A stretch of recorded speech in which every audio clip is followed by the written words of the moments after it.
Hey everyone, John Comp, Northwoods Whitetails Food Plot Seed.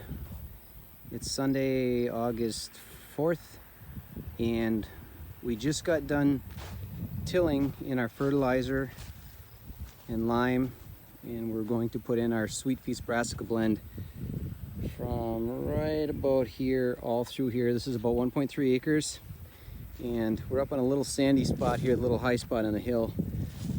And we did one light pass with our tiller, and this is oats and rye, some peas, and you can see it gets a little bit thicker down as we go here. A really nice covering of thatch.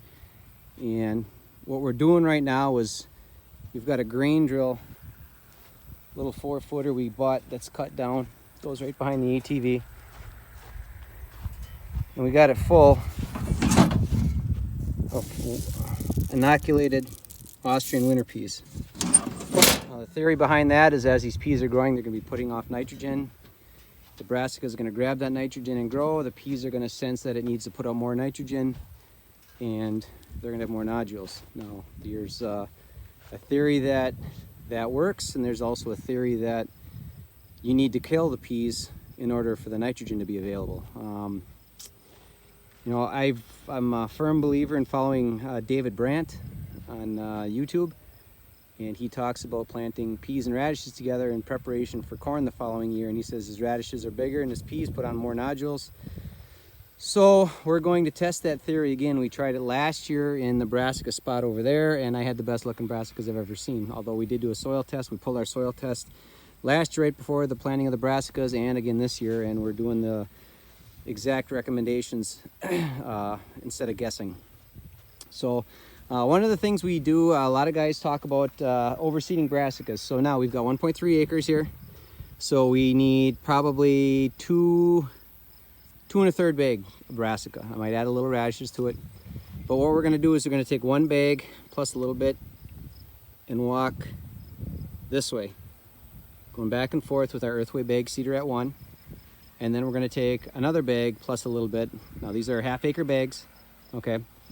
And then we're going to take a half-acre bag, fill our earthway bag seeder at 1, and then walk this way.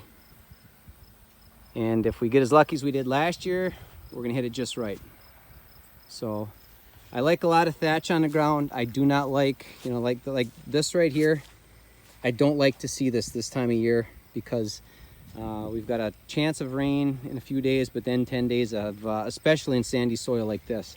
I don't like to see that. I mean, that typically what we've always been taught is you want to see this nice, pristine.